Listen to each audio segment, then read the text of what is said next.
आप लोगों को बियॉन्ड एनिमे में स्वागत है। यहाँ एनिमे फैंस को मिलता है सबसे डिटेल्ड और इंटरेस्टिंग एक्सप्लेनेशन। आज का हमारा टॉपिक है जापान के अंडरग्राउंड फाइट क्लब। तो वीडियो में हम आगे बढ़ते हैं। मूवी की स्टार्टिंग में हम दो लोगों को देखते हैं जो भाग रहे होते हैं और वो एक दूसरे के आमने सामने हो जाते हैं। तभी एक इंसान ओमा सर कहते हुए आता है, जिसे देखने की वजह से एक आदमी वहाँ से चला जाता है। पर आप लोगों को बता दूं कि वो आदमी का नाम बाकी हनवा है। वो दुनिया का सबसे ताकतवर लड़का है। हाँ, लड़का। और एक और आदमी था जिसका बारे में हम आगे जानेंगे। इधर हमें बताया जाता है कि कंगन association underground martial art arena में फाइट करना चाहते हैं, जिसे स्वीकार कर लिया गया।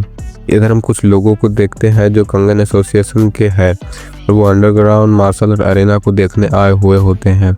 उनमें से एक लड़की कहती है ये अरेना 16वीं सदी में बनाई थी और इसे एक कंगन परिवार वालों ने ही बनाया था और अभी इसके मालिक हैं मुत्सुनारी को तोकुगावा।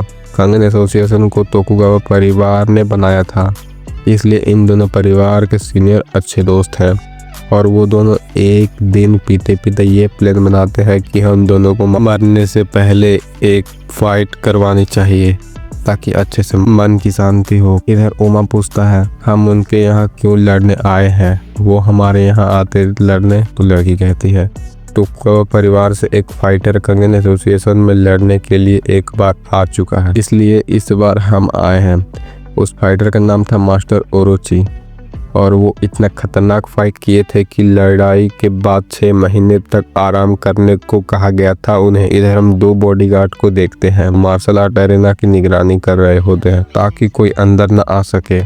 जेनोसाइड कहता है यहाँ कौन हमला कर सकता है, अंदर इतने खतरनाक फाइटर हैं कि कुत्ते की मौत मारेंगे उन्हें, इसलिए हम सो भी गए तो कुछ नहीं। दिन शिफ्ट होता है और हम 2 आदमियों को देखते हैं जो अपने फिजिक दिखा रहे होते हैं कि किसकी ज्यादा अच्छी है। गोरा वाला पूछता है तुम कैसे बनाते हो बॉडी, वो कहता है हेलीकॉप्टर को रस्सी से खींचकर। काला वाला पूछता है तुम कैसे बनाते हो बॉडी, वो कहता है डेली F1 कार को खींचकर। आसानी है ना। इधर कंगन एसोसिएशन के कुछ लोग को देखते हैं। एक आदमी कहता है यहाँ हम फाइट करने आए हैं तो कुछ इनाम रखना चाहिए। दूसरा आदमी कहता है यहाँ सब अपनी ताकत का प्रदर्शन करने आते हैं और फाइट जीतना भी एक इनाम ही तो है। फिर वो कहता है कि तोकुगावा के फाइटर को तो देखो कितने खतरनाक लग रहे। हम कुछ डॉक्टर को देखते हैं जो कह रहा होता है अगर कोई फाइट में बच गया तो वो इलाज करवाने यहाँ आएगा तो मैं उन्हें अपने हाथों से ही मार दूंगा।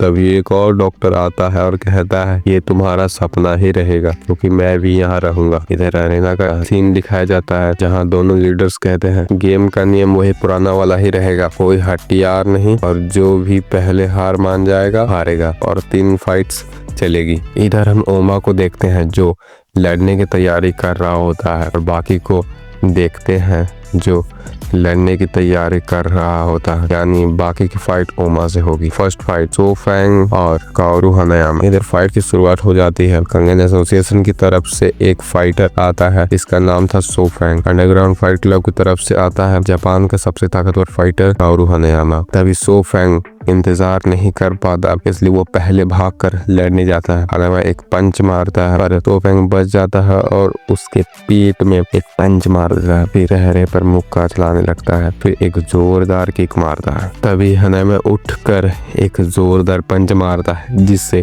सो फैंग दूर जाकर गिरता है। ऑडियंस कहते हैं ये किस तरह का ट्रेनिंग करता होगा जिससे इसमें इतनी ताकत है। एक बंदा बोलता है ये किसी भी तरह का ट्रेनिंग नहीं करता है, ये सिर्फ अपनी ताकत के बलबूते पर इस मुकाम पर पहुंचा है और सारी लड़ाइयाँ जीती है, इसलिए जापान के सभी लोग इससे डरते हैं। जैसे तैसे चलता है और सो फैंग हार जाता है और काओरू हनायामा जीत जाता है। तो हम सेकंड फाइट की ओर बढ़ते हैं।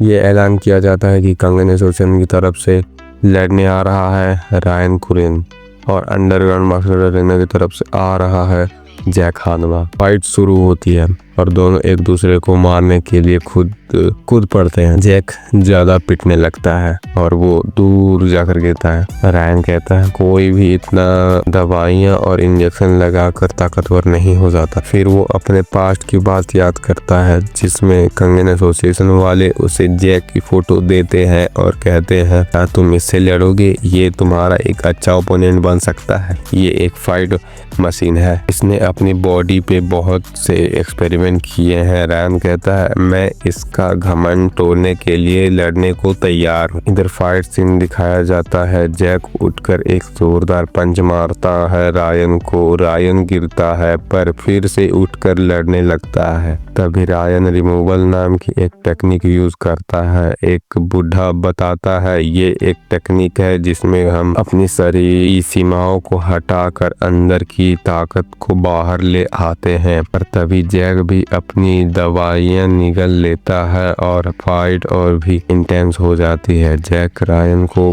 कहता है काटने लगता है। दोनों जुनूनी फाइटर्स एक दूसरे से लड़ते हैं। तभी रायन जैक का गला दबा कर मारने की कोशिश करता है। जैक बेहोश हो जाता है। सब सोचते हैं रायन जीत गया, पर तभी जैक उठकर फिर से लड़ने लगता है। तभी एक तीसरा इंसान अरेना के दरवाजा तोड़कर अंदर आ जाता है। रायन कहता है कौन हमारा लड़ाई रोकने की कोशिश की, पर ये तो पिकलो था। सभी सोचने लगते हैं दो राक्षस कम थे कि एक और आ गया। कंगन एसोसिएशन का बॉडीगार्ड कहता है क्या मैं उसे रोकूं, पर वो मना कर देते हैं। इधर रायन पिकलो की तरफ बढ़ने ही वाला होता है। तभी बाकी आकर उससे दूर ढकेल देता है और पिकलो को ओमा दूर कर देता है। रायन को रोकने के लिए दो कुंफू मास्टर आ जाते हैं और उसे ले जा ही रहे होते हैं। तभी रायन कहता है बाकी तुमने मुझे लड़ने नहीं दिया, इसलिए मैं तुम्हें जान से मार दूंगा। बाकी कहता है इंतजार रहेगा। बाकी जैक से कहता है तुम हार चुके हो, छोड़ दो जिद। जैक कहता है किसी के कहने पर हम हार नहीं मान सकते, हट जाओ। पर जैसे तैसे बाकी मना ही लेता है उसे। इधर ओमा पिकलो को कहता है यहाँ से चले जाओ, क्या तुम मेरी बात समझ रहे हो। तो पिकलो वहाँ से चला जाता है। फिर ये ऐलान किया जाता है कि अगला फाइट बाकी और ओमा के बीच होगा। फिर एक ब्रेक लिया जाता है। ब्रेक के बाद हम दो लोगों को देखते हैं जो कोल्ड ड्रिंक पी रहे होते हैं। वो सिल्वर वालों वाला फिर वहाँ से टॉयलेट के लिए निकल जाता है। फिर वो जाते जाते येलो वालों वाला से मिलता है। वो दोनों एक दूसरे को हटने के लिए कहते हैं। सिल्वर वालों वाला कहता है ए जापानी गुंडे सामने से हट पाए। उसका जवाब देते हुए येलो वाला कहता है तुम प्लीज बोलो तो मैं आराम से हट जाऊंगा। फिर इनके बीच बहस शुरू हो जाती है। इधर हम ओमा के मैनेजर को देखते हैं जो उसे मिलने आया होता है और वो कहता है ओमा अभी सो रहा है ताकि अच्छे से लड़ सके। इधर हम बाकी को देखते हैं जो शैडो फाइट कर रहा होता है। ओमा के शैडो से सीन शिफ्ट होता है अंडरग्राउंड मार्शल आर्ट अरेना की तरफ से। बाकी हानमा और कंगन एसोसिएशन की तरफ से आने वाले हैं असुरा यानी ओमा। बाकी कहता है मैं तुम्हें पहली बार में ही देखकर समझ गया था ये दिन जरूर आएगा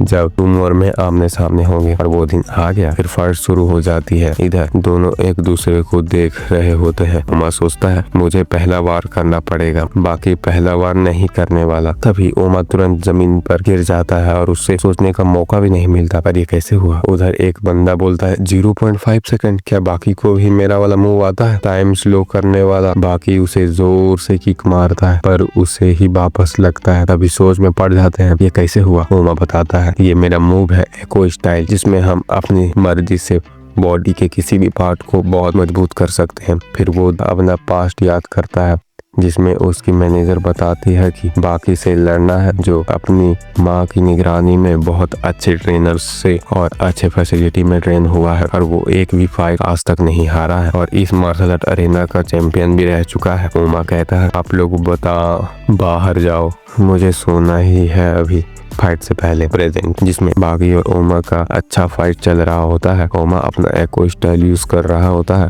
पर तभी बाकी उसे पेट में एक पंच मारता है से वो दूर जाकर गिरता है। फिर वो कुछ सोच में पड़ जाता है। मुझे लगा कि इस मास्टर ओरोची बताते हैं अगर कोई अपनी बॉडी की पूरी ताकत लगाकर एक स्पीड पंच मारे तो वो एको स्टाइल को तोड़ा जा सकता है और यही बाकी ने किया था। बाकी कहता है तुम बिल्कुल मेरे ही तरह हो क्योंकि तुम भी बचपन से लड़ते आ रहे हो, इसलिए मैं तुम्हें छोड़ूंगा नहीं। फिर वो मारने जाता होता है और दोनों में फाइट शुरू हो जाती है। दोनों फाइट फिस्ट वाला करते हैं और एक दूसरे को अच्छे टक्कर दे रहे होते हैं। जापान के लोग कह रहे होते हैं पहली बार एक फाइटर को देखा है जो बाकी को टक्कर दे रहा है। इधर ये लोग कह रहे होते हैं ये कौन बंदा है जो ओमा को टक्कर दे रहा है। तभी बाकी घूमकर एक जोरदार चांटा मारता है। ओमा के पेट सूज जाती है और वो दर्द से कराने लगता है। बाकी फिर उसे मारने लगता है और ओमा पिटा रहा होता है। तभी ओमा खुद से कहता है ये नहीं हो सकता, तुम पिटा नहीं सकते। फिर वो बाकी को हाथ पकड़कर उसे जमीन पर पटक देता है। फिर देखते हैं कि बाकी एक नया मूव यूज करता है जिसमें वो बहुत हल्का हो जाता है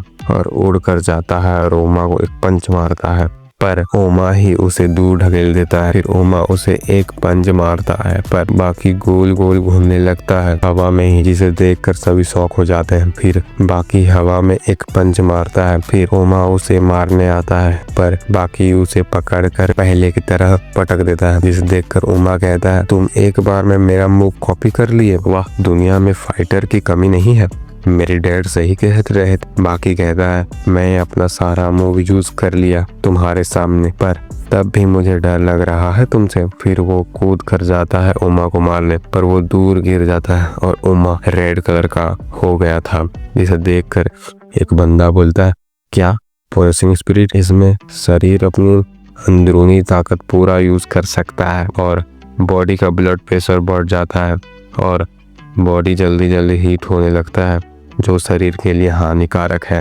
और जानलेवा भी। इधर बाकी के पीठ में असुरा का चेहरा बन गया था। फिर दोनों एक दूसरे को बुरी तरह मारने लगते हैं। ओमा कहता है मैं यही चाहता था। बाकी कहता है लग रहा है कि मैं जिंदगी की सबसे और सारी लड़ाइयाँ एक साथ लड़ रहा हूँ, और दोनों गिर जाते हैं। तभी मैच में एक अजीब एहसास होता है सबको, एक ऑरा जैसा। तभी देखते हैं कि अरेना के बीचों बीच बाकी के पिताजी आ जाते हैं लड़ने के लिए। बाकी और ओमा कहता है चले जाओ यहाँ से, हमें लड़ने दो, पर वो नहीं जाते। तभी एक और बंदा आ जाता है यहाँ, जिसका नाम था कुरोकी। वो कहता है ओह तो तुम माहौल बिगाड़ रहे हो। ओमा और बाकी के डैड को बाकी रोकता है कि हमें लड़ने दो, यहाँ से चले जाओ। तभी लीडर बोलते हैं कोई नहीं लड़ेगा, और तुम दोनों को तो मैं बुलाने ही वाला था इस फाइट के बाद, क्योंकि आज सिर्फ 3 मैच था और तुम दोनों का और कभी होगा। ओके, तो फिर बात मानकर चले जाते हैं अरेना से। फिर ओमा कहता है मैं लड़ने के लिए तैयार नहीं हूँ, और बाकी भी कहता है सेम टू सेम मैं भी, क्योंकि हम दोनों पिट गए थे कुरोकी और हानमास। तभी बताया जाता है कि इस फाइट का विनर कोई नहीं है, फिर से फाइट होगा और कभी। और यहाँ पर हमारा मूवी खत्म हो जाता है। अगर आप लोगों को ये एक्सप्लेनेशन अच्छा लगे तो सब्सक्राइब करना ना भूलें।